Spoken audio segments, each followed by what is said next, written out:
Hi, my name's Jackie and I work at Monash University.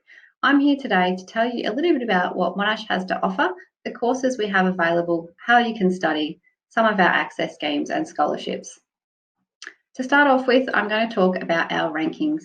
As Australia's largest university, we are currently ranked number 75 according to Times Higher Education and consistently rank in the top 100 in the world.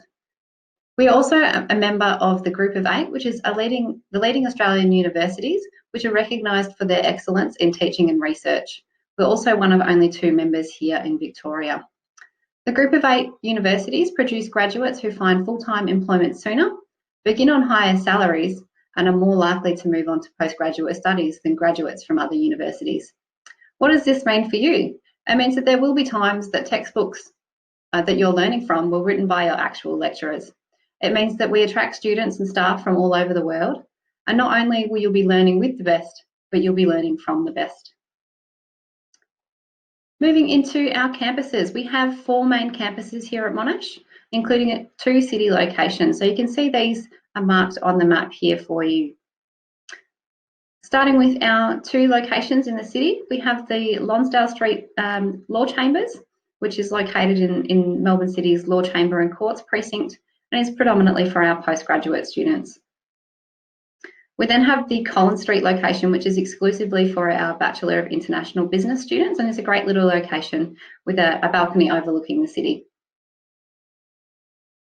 We then have the Parkville campus. So the Parkville campus is home to our pharmacy and pharmaceutical sciences faculty, so they have the whole campus to themselves with around 1,500 students and staff as well. It's just a short ride from the city, and recently it underwent a $50 million redevelopment, which included the instalment of new world-class research laboratories and teaching spaces as well. And it's located in Melbourne's Health and Biomedical Precinct near major hospitals, the Comprehensive Cancer Centre, CSL Limited, and more. We then have the Peninsula campus. So the Peninsula campus is a great small campus based down in Frankston, and is home to our health, business and education faculties. So key courses are taught here such as occupational therapy, physiotherapy, as well as paramedicine, and our PE stream of education. The health facilities that are available on campus include things like the fake emergency rooms, occupational therapy bathrooms, and a zero gravity treadmill. There's also the Monash Peninsula Activity Recreation Centre, which is a $12.8 million 6-star energy building, which was opened in 2002.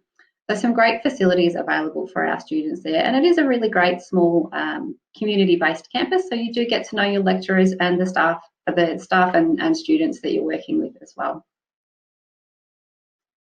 The Caulfield campus is around about 20 minutes out of the CBD. And is just opposite the Caulfield train station, is home to our art, design and architecture faculty, as well as the Faculty of Arts, the Monash Business School, and some of our IT and health courses are also taught out of Caulfield. We have some fantastic facilities here, including the Monash Media Lab, which has its own TV studio. There's the 3D printers available, robotics labs, there's jewellery making available, as well as our sculpture studios. There's around 19,000 students based at the Caulfield campus, and 1,000 academics. We also have a free intercampus shuttle bus which runs between the Caulfield and Clayton campuses, and during semester that operates around about every 12 to 15 minutes. So it's nice and convenient, particularly for students that are studying double degrees, which may be across both campuses. The Caulfield campus also has a sound shell, which is a performance platform located on the green, which was designed and built by our art, design and architecture students. And it also has the Monash University Museum of Art, which is one of 3 contemporary galleries located on campus as well. We then have the Clayton campus, which is our biggest campus and is home to 8 out of 10 of our faculties at Monash. And it's so big it has its own postcode. So there's around about 38,000 students, another 8,000 academic staff. It's a pretty big place. We have 2,500 accommodation rooms. We have 3 libraries, a supermarket, there's plenty of cafes and restaurants, takeaway stores, as well as the Victorian Heart Hospital, which is currently being built and set to open in 2022, among other facilities such as the Accident Research Centre, the Cave 2. We have the largest wind tunnel in Australia. There's some really fantastic facilities. And if you haven't already been to Clayton, I highly recommend coming along to Open Day when you get a chance.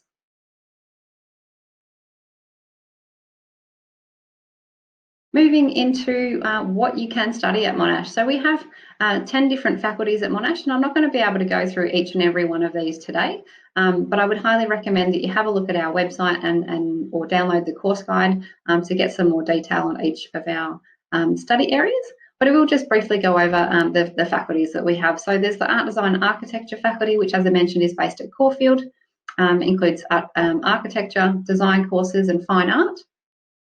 The Faculty of Arts, Humanities and Social Sciences includes our key arts degree, as well as criminology, music, media, communications, politics, philosophy and economics. The Monash Business School, which includes things like business and commerce, as well as specialist degrees such as actuarial science, banking and finance, marketing, for example. We then have the Faculty of Education if you're wanting to become a teacher, Faculty of Engineering, which has 10 different specialisations that you can choose to study, and a common first year, which means that you don't have to choose that straight away. So you choose your major from second year. We have the Faculty of Information Technology, which is a booming industry at the moment. So they have the Bachelor of IT, as well as Computer Science, and the new Data Science degree, which is taught in conjunction with the Faculty of Science. Faculty of Law, which has their key law degree, which has a range of different double degree options as well. Medicine, Nursing and Health Sciences, which is probably our biggest faculty in terms of the number of courses offered, and that includes obviously medicine, biomedicine, nursing, paramedicine, radiography and medical imaging, just to name a few, physio and occupational therapy as well. Then we have the Pharmacy and Pharmaceutical Science courses, which are based at the Parkville campus, as I mentioned before. And then we have the Faculty of Science, which offers a general science degree, as well as specialist courses in data science, as well as global challenges and research degrees as well. So how can you study these courses at Monash? We have a couple of different types of course styles, and I'm just going to go through these for you. So starting with our comprehensive degrees, these are general degrees which give you the flexibility to design the course that's best going to suit you. How that works is that we have a 3-year degree, and that's available across arts, business, business administration, commerce, IT and science. And that's broken up into 3 sections. And this is, I guess, just a general idea of how they work. So you have 8 course-specific subjects, or units as we call them, which means they give you the core understanding for what you need to know about that particular degree. So, for example, if you're studying a Bachelor of Business or a Bachelor of Commerce, you would have 8 course-specific units, which are things like, Accounting 101, Marketing 101, Business Management, all those core areas that you require. Then you would have 8 subjects, which are what we call a major, which is the area that you would like to focus on within your degree. So, for example, if you were studying business and you wanted to take up accounting as your major, or the specific area of focus, and then you would have another 8 electives, which are free choice subjects. So that means if you decide that you want to take up a second major, you could use those electives to do that. So maybe you wanted to take up marketing as well, or maybe you wanted to continue with a language that you took up at high school. So you might wish to take up French or Italian from the Faculty of Arts. The benefit of this is it gives you the flexibility to decide on the structure of your course and to change your mind as you go through. We then have our specialist courses. So you can see here there's quite a lot of different specialist courses available at Monash, and most of these courses are designed for you can start studying in the area that you would like to from day one, and also they're specifically designed to give you a qualification to allow you to work in these specific areas. Many of these fields require, the professional bodies require you to have specific qualifications. So these courses are designed so that you can meet those qualifications. So, for example, if you're wanting to become a doctor, a lawyer, an engineer, a teacher, all of these things that require specific knowledge. Some of these courses do have elective units that you can choose some free choice subjects, and some of them don't. So it just depends on the course that you're looking to study.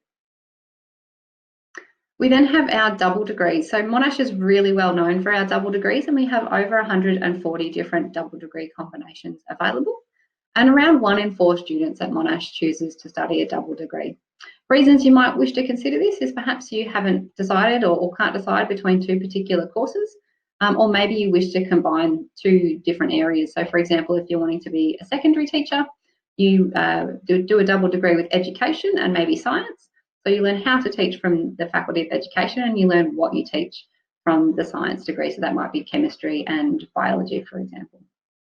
Or maybe you'd like to combine engineering and biomedical science to work on engineering and robotics in the health precinct, health area. So there's lots of different reasons for doing a double degree. And what we do, you can see in the little animation there, it's 2 years less than if you were to have done the 2 degrees separately. So you're still doing the same workload each semester, but you might combine the 2 different areas. So for example, if you were studying education and science, you would do 2 education subjects and 2 science subjects each semester along the progression of your course. So how we make that work is we take out those elective units and combine the 2 core areas of study together to give you that shortened time. We also have some offerings available to combine a bachelor's degree, so an undergraduate degree, with a master's qualification or a postgraduate degree as well. So there are some of those courses available within the arts faculty as well as engineering. We then have a couple of pathway programs. So we have the Diploma of Tertiary Studies and the Diploma of Higher Education. These are both 1-year programs, and as long as you complete them successfully, you go straight through into 2nd year. So the Diploma of Higher Education has a minimum ATAR of 60 and is taught at our Clayton campus, and you can study in areas of education that are taught at the Clayton campus or in our science degree. For the Diploma of Tertiary Studies, there's a minimum ATAR of 50, and you can study in education, which is taught at the Peninsula campus, nursing, business administration, or business. Now, with both of these courses, you do need to submit a supplementary form through VTAC when you put in these applications. And as I said, as long as you complete successfully, you go straight into 2nd year alongside all the other students studying in these degrees. So there's no additional study. You would still study the same length of a normal degree. There are some other pathways available as well, so it's always best to do your research and find out what options are available to you before you might need that information. So for example, you may wish to look at TAFE, so a minimum of a certificate 4 or diploma. It does need to be a graded qualification in order for Monash to have a look at it. Another popular option is looking at transfers. So these can be external transfers or internal transfers. So for example, if you wanted to become an engineer, you might look at an alternative institution, and then you can always apply to transfer across to Monash. However, the most popular option is actually looking at internal transfers. So for example, if you didn't quite meet the ATAR or you didn't get the prerequisite you needed in order to get into your dream course, you might start in 1 degree, do 1 year of that degree, and then apply to transfer internally at Monash. A really popular pathway is students wanting to get into law, so they might start in a Bachelor of Arts. You need a minimum of a 70% average in that 1st year to apply to get into law, and then you would apply and transfer across and start in your law degree from year 2. So that's a really popular option. Moving into access schemes. So there are 2 different access schemes available at Monash, and these are the Monash Guarantee and the Special Entry Access Scheme. So the Special Entry Access Scheme is you apply for through VTAC, and there's 4 different categories, and we encourage every student putting in an application to put in at least a minimum of category 1. Now that's just based on your personal information, so your home address, your school, whether you're first in family, what age you are, if you have a non-English speaking background, or if you're Indigenous. So all of that information that you put into your VTAC application.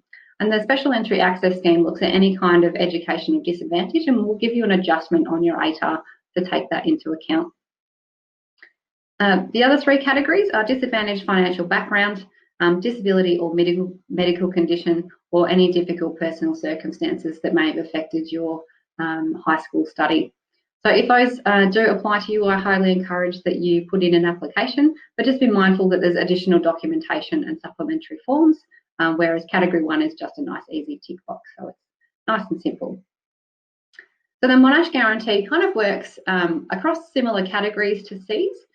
So some students may be eligible for both schemes, but instead of giving you an adjustment on your ATAR, the Monash Guarantee actually reduces the ATAR for Monash specific courses. So for example, law normally has an ATAR of 98.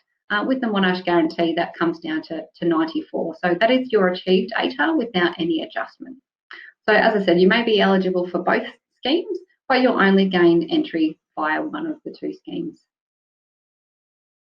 So you can see here some of the key stats on the two schemes in 2019. So around about 2,500 students. So that's nearly a quarter of our intake each year. We're offered a place at Monash because of one of these two schemes, so whether it be C's or whether it be the Monash Guarantee. And you can see obviously the number that were eligible were quite higher, but that's obviously because a lot of students don't actually need those adjustments or these access schemes. They may have already achieved the ATAR they needed when they graduated at the end of Year 12. So I'm just going to move into scholarships. Monash has one of the largest scholarship programs available, and we give away around $26 million. I would encourage everybody out there to put in an application. It's like the lottery. If you don't buy a ticket, you can't win the money. So there's 410 types of different scholarships, and in 2019 there was nearly 6,500 recipients at Monash. So it's really important that you put in those applications so that we can do the work and give you the scholarships and support, financial support throughout your study. It is nice and easy because it's one application, and that application will assess across all the different types of scholarships at Monash. In terms of the different types of scholarships, there are merit-based scholarships or equity-based scholarships. So make sure that you put in those applications. And I'm just going to finish up with our applications. So these are the key dates at the moment. We have a few different events that you can join in with. Our Inside Monash seminars will be run via webinar over the coming months, as well as our Monash information evenings, which are running at the moment through to September, and they'll also be via webinar. There's the VTAC dates on the screen. They're currently set at opening on the 3rd of August and closing on September the 30th. Keep an eye out for further dates. I'm going to wrap it up there. We have our open day dates there, and you can keep in touch with us at monash.edu/study. We hope to see you at Monash in 2021. Thanks for listening. Have a great day.